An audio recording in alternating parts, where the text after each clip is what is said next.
എൻ്റെ ഒരു പഴയ വീഡിയോയിൽ ഞാൻ പറഞ്ഞിട്ടില്ലേ സാലറി വന്നു കഴിയുമ്പോൾ എങ്ങനെ അതിവിദഗ്ധമായിട്ട് ഞാനത് അടിച്ചു മാറ്റുന്നതെന്ന്. അങ്ങനെ പബ്ലിക്കായിട്ട് പറഞ്ഞുകൊണ്ടാണോ നടത്തില്ല ഞങ്ങളുടെ ഹോസ്പിറ്റലിൽ ATM മെഷീൻ അവിടെ നിന്ന് മാറ്റിയായിരുന്നു കേട്ടോ. കഴിഞ്ഞ ദിവസം സാലറി വന്നപ്പോൾ നോക്കുമ്പോൾ ദേ ഇരിക്കുന്ന അവിടെ ATM മെഷീൻ. ഞാനാണെങ്കിൽ അത് കണ്ട സന്തോഷത്തിൽ ATM കാർഡും കൊണ്ട് ഓടിച്ചെന്നാ നോക്കിയപ്പോൾ ദേ ഫ്ലെക്സ് മാത്രമേ ഉള്ളൂ, കമ്മിങ് സൂണെന്നാ.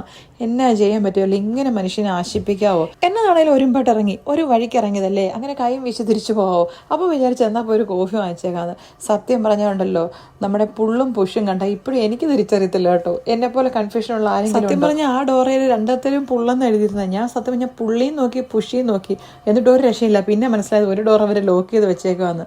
പുഷെന്ന് പറഞ്ഞാൽ തള്ളുക, പുള്ളെന്ന് പറഞ്ഞാൽ വലിക്കാന്നാന്ന് ശരിക്കറിയാം. എന്നാൽ അവിടെ ചെന്ന് പകരം പുഷിന് വരും പുള്ളും, പുള്ളിന് വരും പുഷും ചെയ്യും. എന്ത് ചെയ്യാൻ പറ്റും? നമ്മുടെ വിദ്യാഭ്യാസത്തിന് ഓരോ പോരായ്മകൾ ഇതൊന്നും മനസ്സിൽ പറഞ്ഞുകൊണ്ട് ഞാൻ കോഫി വാങ്ങിച്ചു കേട്ടോ.